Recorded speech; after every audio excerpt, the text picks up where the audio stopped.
नमस्कार, आप देख रहे हैं जेएमडी न्यूज। मैं हूं आपके साथ रागिनी सिंह। स्वागत है आपका इस खास पेशकश में। पात्रा चौल जमीन घोटाले में करीब 1000 करोड़ की मनी लॉन्ड्रिंग मामले में सांसद संजय राउत लगातार फंसते नजर आ रहे हैं। कल लंबी पूछताछ के बाद राउत को गिरफ्तार करने के बाद पीएमएलए कोर्ट में आज पेश किया गया, जहां एक ओर बीजेपी इस मामले में संजय राउत की गिरफ्तारी को सही बता रही है, तो वहीं दूसरी ओर विपक्ष लगातार केंद्र सरकार पर निशाना साध रहा है। संजय राउत की गिरफ्तारी को लेकर सड़कें संसद तक हंगामा देखने को मिला। वहीं कोर्ट ने 4 अगस्त तक संजय राउत को ईडी की कस्टडी में दे दिया है। पात्रा चौल जमीन घोटाले में मनी लॉन्ड्रिंग से जुड़े मामले में शिवसेना सांसद संजय राउत को ईडी ने गिरफ्तार कर लिया। इससे पहले शिवसेना नेता के घर ईडी की टीम ने करीब 9 घंटे छापेमारी की। संजय राउत का मेडिकल टेस्ट कराया गया, जिसके बाद उन्हें पीएमएलए कोर्ट में पेश किया गया। जानकारी के मुताबिक ईडी की टीम संजय राउत से पूछताछ कर रही थी, लेकिन उन्होंने जांच में सहयोग नहीं किया। आज संजय राउत को जो ईडी ने अटक की है, कई महीनों से संजय राउत जी का जांच शुरू थी। कई बार ईडी ने उनका बयान लिया और जिस तरह से महाविकास आघाड़ी बनने के बाद संजय राउत ने जो मुंबई क्षेत्र का जो डीपीआर जो है वो उद्धव ठाकरे मुख्यमंत्री को अन्य उसको फाइनल किया और कई बिल्डरों को एपीएसआई, टीडीआर इसके माध्यम से भी बड़ा घोटाला हुआ है और कई बिल्डरों को बड़ा फायदा पहुंचाने का काम किया है। और आपने देखा है जिस तरह से अनिल परब भी अरेस्ट होने की टांग की तलवार उसके ऊपर है, जिस तरह से आज संजय राउत ने जो करप्शन किया है महाविकास आघाड़ी बनाने के लिए कांग्रेस एनसीपी की तरफ से बड़ा पैसा संजय राउत को दिया गया है। इसीलिए उद्धव ठाकरे जी ने भाजपा को छोड़ के भाजपा को धोखा देके महाविकास आघाड़ी कांग्रेस के साथ गठबंधन करके खुद मुख्यमंत्री बने और इसके माध्यम से संजय राउत को कितना पैसा मिला उसकी भी जांच ईडी ने करना चाहिए। आखिरकार लंबी तफ्तीश के बाद शिवसेना नेता की गिरफ्तारी हो गई। विधि का विधान है, जो जैसे करेगा उसे वैसे ही भरना होगा। मद मस्ती और अहंकार के साथ यदि कोई सत्ता का दुरुपयोग करके जनता को लूटता है तो उन लोगों को अंततः परास्त ही होना है। ये अतीत के इतिहास के पन्ने भी हमें सिखाते हैं और वर्तमान में देश भी देख रहा है। इससे पहले संजय राउत के वकील ने दावा किया था कि राउत को सिर्फ पूछताछ के लिए ईडी दफ्तर ले जाया गया है। हालांकि ईडी ने देर रात उन्हें गिरफ्तार कर लिया। मुंबई के 1000 करोड़ के पात्रा चौल घोटाले के मामले में संजय राउत को आरोपी बनाया गया है। वहीं इस मामले में कांग्रेस ने संजय राउत का समर्थन किया है। कांग्रेस नेता अधीर रंजन चौधरी ने ट्वीट करते हुए लिखा कि संजय राउत दृढ़ विश्वास और साहस के व्यक्ति हैं।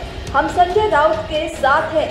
संजय राउत ने सिर्फ एक अपराध किया है कि वो भाजपा की डराने धमकाने वाली राजनीति के सामने नहीं झुके हैं। वहीं महाविकास आघाड़ी के सभी नेता इस मामले को लेकर सरकार पर हमलावर हैं। संजय राउत साहब, तुम संघर्ष करो। चेयरमैन को चिट्ठी लिखी है कि रूल 267 के तहत जिस तरीके से ईडी, सीबीआई, आईटी का मिसयूज दुरुपयोग कर ऑपोजिशन लीडर्स को अरेस्ट किया जा रहा है, सिटिंग मेंबर ऑफ पार्लियामेंट को पार्लियामेंट के सेशन के दौरान किया जा रहा है, हमारे पार्टी के फ्लोर लीडर को अरेस्ट किया जा रहा है, ये बिल्कुल ही मैं मानती हूँ सारे काम छोड़कर इस पर चर्चा होनी चाहिए और इस तरीके से इंस्टीट्यूशंस का कॉम्प्रोमाइज़ हो रहा है, चर्चा होनी चाहिए। और मैं ये भी पूछूंगी क्योंकि रूल्स क्लियरली लिखे हुए हैं, राज्यसभा के जो रूल्स हैं, कि अगर इस तरीके की कार्रवाई होती है, क्या चेयरमैन को इसके लूप में ईडी ने रखा? अगर नहीं रखा तो वो क्या कार्रवाई एनफोर्समेंट डायरेक्टरेट पे करेंगे? देखिए, ऐसा है कि आज भारतीय लोकतंत्र, महाराष्ट्र के लोकतंत्र के लिए काला दिन। काफी घंटे के पूछताछ के बाद श्री संजय राउत जी को रात को गिरफ्तार कर लिया गया, सिर्फ इसलिए कि संजय राउत जी विपक्ष की आवाज बनते हैं, संजय राउत जी वो बुलंद आवाज रहते हैं जिससे पूरी की पूरी दिल्ली हिल जाती है, लेकिन दिल्ली पिछले 2.5 सालों से इस प्रयास में थी कि संजय राउत को कहां परेशान करें, संजय राउत को कैसे अरेस्ट करें। एक बहुत पुराने मामले में धोखे से उनको अरेस्ट किया। आपको पता है कि इस समय संसद का सत्र चल रहा है, किसी सांसद को आप गिरफ्तार करते हैं तो स्पीकर को बताना पड़ता है। यही अगर गलती से महाविकास आघाड़ी की सरकार रही होती तो चारों तरफ बीजेपी हंगामा मचा देती। एक पेपर चलाते हैं, पार्टी चलाते हैं, उस व्यक्ति के घर में अगर 10-11 लाख मिले और उसी को ईडी का केस बना के उसको हरासमेंट करने की कोशिश की है, तो ये सरासर सरकार अपोजिशन को दबाना चाहती है। बता दें कि ईडी की टीम रविवार सुबह 7 बजे मुंबई के भांडुप स्थित संजय राउत के घर छापेमारी करने पहुंची थी। दिन भर उनसे पूछताछ जारी रही। ईडी ने राउत के घर से करीब 11 लाख रुपए का कैश भी बरामद किया। इसके बाद उन्हें ईडी दफ्तर ले जाया गया। ईडी ने देर रात 12 बजे उनकी गिरफ्तारी दिखाई। संजय राउत को पात्रा चौल घोटाले के मामले में गिरफ्तार किया गया है। पात्रा चौल जमीन घोटाले की शुरुआत 2007 से हुई। Maharashtra housing and development authority यानी माडा यानी कि MHADA, प्रवीण राउत, गुरु आशीष कंस्ट्रक्शन और housing development and infrastructure limited HDIL की मिलीभगत से ये घोटाला होने का आरोप है। –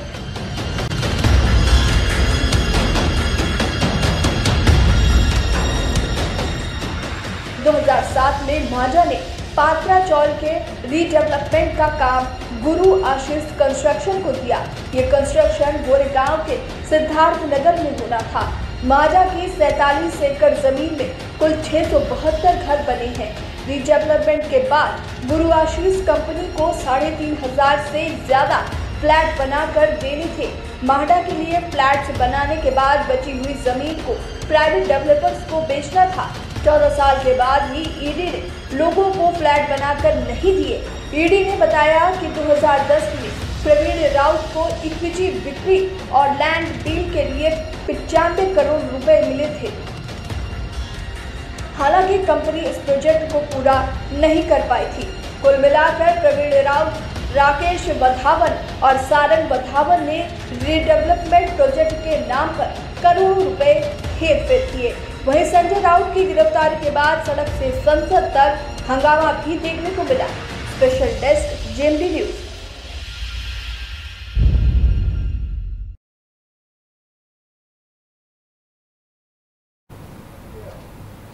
और इस पूरे मामले में हमारे साथ स्टूडियो में जुड़ रहे हैं वरिष्ठ पत्रकार डॉक्टर रमेश वर्मा। रमेश वर्मा जी, आपका बहुत बहुत स्वागत है जी। 2007 में हुए पात्रा चौल केस में मामले में आज संजय राउत की गिरफ्तारी कर ली गई है। इस पूरे मामले को आप किस नज़र से देखते हैं? भाई, इस नज़र से देखते हैं कि अपराध है तो अपराध है। अब ये कहा जा रहा है कि गलत फंसाया गया, दुरुपयोग हुआ, ये, लेकिन प्रथम दृष्टया तो कहीं ना कहीं अपराध बनता ही है। जैसे कि उनके खाते में 1 साल के अंदर 1 करोड़ रुपया आना, 37 लाख रुपया अभी आना, उनकी पत्नी और उनके सहयोगियों की 11.5 करोड़ की संपत्ति को अटैच करना, ये इस बात के सबूत हैं कि कहीं ना कोई अवैध लेन देन हुआ है जिसमें ईडी कार्रवाई कर रही है। तो अब जब मामला 2007 का हो तो तफ्तीश होती रहती है और उसके बाद जांच होती है, जांच में सक्रियता आती है और कभी कभी कुछ राजनीतिक कारण भी ऐसे होते हैं कि जब उसमें मामले दबे होते हैं, लेकिन जब प्रतिकूल परिस्थिति आती है तो उभर के सामने आ जाते हैं। वही बात जो है संजय राउत के साथ हुई है और अगर इसमें कहीं कोई गड़बड़ी नज़र नहीं आती तो आज जो कोर्ट के सामने पेश किए गए और कोर्ट ने जिस तरीके से 4 अगस्त तक के लिए ईडी को रिमांड में दे दिया है, इसलिए ये भी सिद्ध करता है कि मामला कहीं ना कहीं सबूत के साथ में है और जिसका जो है ईडी दावा कर रही है। 17 घंटों की पूछताछ के बाद ईडी ने अब उनको गिरफ्तार किया है। इससे पहले ईडी की रडार पर सोनिया गांधी थे, राहुल गांधी थे और वहीं अब संजय गांधी हैं, माफ करिएगा, संजय राउत जी हैं। तो क्या ये माना जाए कि ये पूरी तरीके से केंद्र सरकार की एक रणनीति है कि आए दिन कोई ना कोई ईडी की रडार पर आ जाता है? देखिए, वैसे तो राजनीतिक दृष्टि से देखिए तो कई लोग आते हैं, यही तो आरोप केंद्रीय सरकार पर लगता है और बीजेपी पर भी लगता है कि आरोप ये लगता है कि क्या विपक्ष के लोग ही सब गड़बड़ी करते हैं, लेन देन कारोबार सब कुछ जो है विपक्षी नेताओं पर है। क्या बीजेपी का कोई नेता नहीं ऐसा है जो अवैध लेन देन करता हो और उस पर भी ईडी का शिकंजा कसे? तो ये एक आरोप बुनियादी है और ये भी कहा जाता है कि टाइम के हिसाब से होता है कि अगर आप वो देखिए, अभी आप 2007 का इनका मामला बता रही हैं, लेकिन अगर आप सोनिया गांधी का मामला देखिए तो वो भी जो है 13 के आसपास 12-13 से है। तो ये स्थितियां हैं, लेकिन अब अपराध है तो फिर अपराध है और उस पर कार्रवाई भी है, तो उसको भी कोई चैलेंज नहीं कर सकता। दूसरी बात है कि विलंब से हुआ या राजनीतिक संरक्षण मिलता रहा, ये एक दीगर बात है। बीते दिनों महाराष्ट्र में आए दिन सियासत चल रही थी, उस सियासत के बीच में संजय राउत ने कई कटाक्ष किए थे। तो ये जो ईडी वो कटाक्ष का ही नतीजा है कि आज ईडी उन पर हावी हो गई है? देखिए, कटाक्ष तो उन्होंने अभी किए और कटाक्ष तो अभी भी कर रहे हैं। क्या कह रहे हैं? कह रहे मैं झुकूंगा नहीं, मैं किसी की शरण में नहीं जाऊंगा, मेरे लिए गलत केस दायर किया गया है, मैं निरपराध हूँ। वो ये भी कहते हैं बार बार कि मैं निर्विरोध हूँ, मेरा कोई विरोधी ही नहीं है। और दूसरी बात वो ये भी कहते हैं सीधे सीधे कि मैं दिल का जो है मेरे में बीमारी भी है। और उनका ये भी कहना है कि जो पात्र चाला और जो मनी लॉन्ड्रिंग है उसमें उनकी किसी प्रकार की संलिप्तता भी नहीं है। तो सब बात वो कह रहे हैं, इसमें भी दो राय नहीं है। लेकिन सच बात तो ये है कि शिवसेना के मुखर नेता के रूप में थे, तंज कस रहे थे, इसमें भी दो राय नहीं है। कई बार उन्होंने ऐसे भी तंज कसे जिसमें वो घेरे भी गए हैं। तो इसमें कहीं दो राय नहीं है कि उसका एक कारण हो कि उन्होंने जो कमान सब। लेकिन अगर यूँ देखिए तो मामला कब का है? 2007 का। और ये घटनाएं कब हो रही है?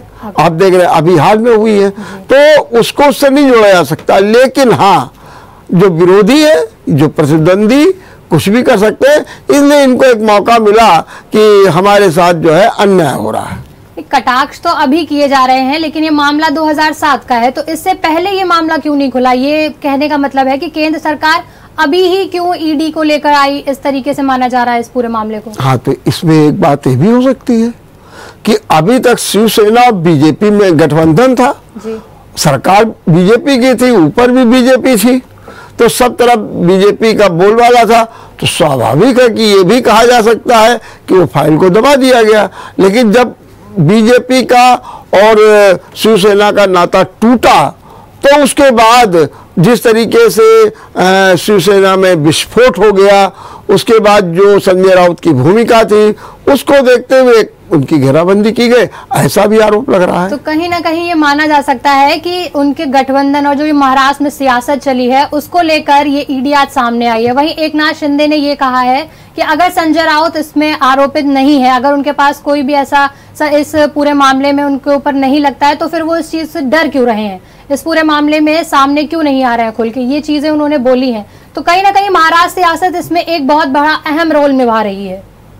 देखिए, निश्चित रूप से महाराष्ट्र की सियासत तो निभाई रही है और हर कोई ये व्यक्ति कहेगा कि अगर आपके ऊपर कोई अपराध नहीं है, आप तो वो क्या कहते हैं सीधे सीधे कि अगर आपके ऊपर कोई आंच नहीं है तो आप जांच से क्यों बच रहे हैं, क्यों घबरा रहे हैं, क्यों इस तरीके के आरोप लगा रहे हैं। तो ये तो कहा जाएगा और इसको पूरी तरीके से गठबंधन को जोड़ करके ये विपक्ष का दावा तो हो सकता है, लेकिन सामान्य रूप से ये कहा भी जाएगा कि जब आपके खिलाफ सबूत हैं। जैसे मैंने पहले शुरुआत में कहा कि 1 साल में 1 करोड़ इनके खाते में लाए गए, अभी हाल में 37 लाख लाए गए। तो ये कहाँ से आया पैसा, किस व्यक्ति ने, और इसमें पैसा जो खाते में भेज रहा है वो वही व्यक्ति है जो मुख्य रूप से आरोपी है, जिसका नाम प्रवीण है। तो इस तरीके की बातें हैं और उसी अनुसार कार्रवाई हो रही है। अब चूंकि विपक्ष है, राजनीति है, तो राजनीति में कुछ भी कहा जा सकता है। जब से ये मामला ईडी के संज्ञान में आया तब से तभी संजय राउत ने एक ट्वीट किया और ट्वीट में उन्होंने कहा कि मैं जो बाला साहब ठाकरे का शिष्य हूं और मैं आत्मसमर्पण नहीं करूंगा। इससे क्या माना जाए कि वो क्या दर्शा रहे हैं इस ट्वीट करने के बाद से? वो ये दर्शाना चाहते हैं कि उनका कहना ये कि सब बीजेपी करा रही है जी। और मोदी और योगी सरकार, हम इनके सामने कोई समर्पण नहीं करना चाहते। हम शिवसेना में ही रहेंगे, शिवसेना के लिए संघर्ष करेंगे, वहीं पर रहेंगे। अगर ये अपेक्षा की जाती है, क्योंकि जैसा कि है कि एक नाथ शिंदे चले गए, कुछ सांसद भी चले गए हैं, पार्षद भी चले गए हैं, तो उनका जो ये टैक्टिस है कि हम भी वहां जाकर के आत्मसमर्पण करें, तो कह रहे हम नहीं करेंगे। जैसा आज उद्धव ठाकरे ने भी अपनी प्रेस कॉन्फ्रेंस में कहा कि हम उनकी शरण में नहीं जाएंगे। सीधी सी बात कही उन्होंने। आज उद्धव ठाकरे संजय राउत के घर जाते हैं और प्रेस कॉन्फ्रेंस करते हैं और कहते हैं मुझे संजय राउत पर गर्व है, और वो अभी तक कहते हैं कि वक्त बदलता रहता है, अरे जरा मेरा भी समय आएगा तब आपका क्या होगा, आप माने भाजपा का क्या होगा, ये इन्होंने खुल करके ये भी कहा है आज। तो ये बातें हैं और इसीलिए संजय राउत की जो बातें की जा रही हैं, संजय राउत की जो बात की जा रही है शरण में न जाना, माने वो ये कह रहे हैं कि मेरा उत्पीड़न किया जा रहा है, हम लेकिन ये उत्पीड़न, अन्याय, शोषण के बावजूद हम शिवसेना में ही रहेंगे, हम जाकर के घुटने नहीं टेकेंगे, ये उनका कहना है।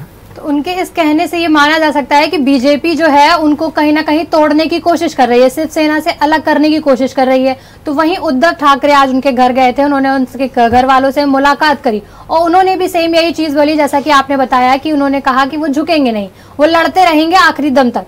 तो इसका मतलब है कि बीजेपी उनको तोड़ना चाहती है। देखिए, बीजेपी तोड़ना चाहती है, देखिए ये तो राजनीति है जी। अब हर आदमी चाहता है कोई मजबूत आदमी हमारे पास आ जाए, इसमें दो राय नहीं है। जो एक नाथ शिंदे का प्रकरण हुआ है तो वो भी ऐसे थोड़ी हुआ है, 2.5 साल से लगातार फडणवीस लगे हुए थे, क्योंकि उनको ये झटका लगा कि हम लोग साथ साथ लड़े, हम मुख्यमंत्री बन पाए और शिवसेना ने दूसरे लोगों के साथ बन करके और बीजेपी एक किनारे खड़ी हो गई। तो उन्होंने जो 2.5 साल का संघर्ष किया, तो उसमें जो भी आया, एक नाथ शिंदे आए हो किसी हो, सबको उन्होंने तोड़ा। ये नहीं किया कि तुम बीजेपी में आ जाओ, वहीं पर तोड़ करके और उनकी सरकार बनवा दी। तो अगर कहीं ना कहीं इनका ये मानना है कि अगर हम भी चले गए होते तो शायद ये स्थिति नहीं होती, लेकिन हम नहीं जाएंगे, हम बाला साहब के सच्चे शिष्य हैं और उनके अनुसार ही काम करेंगे। तो ये पूरे मामले में जो संजय राउत का इसमें पूरा आरोपित निकल के आ रहा है कि पात्रा चौल केस में वो एक तरीके से कहीं ना कहीं आरोपित है। इसमें उनके दोस्त प्रवीण राउत का भी नाम है, मतलब उन्हीं के ऊपर है ये सारी चीजें, उन्हीं के साथ इन लोग का मिलके है। तो इस पूरे मामले में, घोटाले में अभी तक ईडी को कोई सबूत नहीं मिला है, लेकिन उसके बाद भी गिरफ्तारी हुई है। इससे अभी तक ईडी ने मतलब ऐसा कुछ नहीं बताया कि उनको मिल गया, पर गिरफ्तारी हो गई। इस पे क्या कहेंगे आप? नहीं, देखिए, अगर कोई सबूत नहीं होता तो ये गिरफ्तार भी नहीं होते। सबूत है और मैंने बताया ना कि जो अवैध लेन देन हुआ है जी। जैसे मैंने भी आपको बताया कि 1 करोड़ रुपया इनके खाते में गया जी, 37 लाख रुपया गया। अब रकम अवैध रूप से 1 रुपया हो, 1 करोड़ हो, 1000 करोड़ हो, अब वो उनकी छानबीन करेगी। ईडी ये भी कह रही है कोर्ट में कि साहब हमको ये सपोर्ट नहीं कर रहे हैं, सहयोग नहीं कर रहे हैं, हम जो इनसे सबूत मांगते हैं वो दे नहीं रहे। ये भी तो सीधे सीधे कह रही है कि ईडी, तो ईडी के पास सबूत है तभी तो कोर्ट में वो स्टैंड कर गई। अगर सबूत नहीं होता तो कोर्ट ही खारिज कर देती कि आप क्या गलत सलत बोल रहे हैं। तो कहीं ना कहीं प्राइमा फेसिया, इसको बोलते हैं प्रथम दृष्टया आरोप सिद्ध हो रहा है, इसीलिए इनकी गिरफ्तारी हुई है और गिरफ्तारी होने के साथ इनको 4 अगस्त तक की ईडी की रिमांड पर भी भेजा गया है। जी, जानकारी देने के लिए धन्यवाद रमेश जी। फिलहाल इस पेशकश में इतना ही। आप देखते रहिए जेएमडी न्यूज।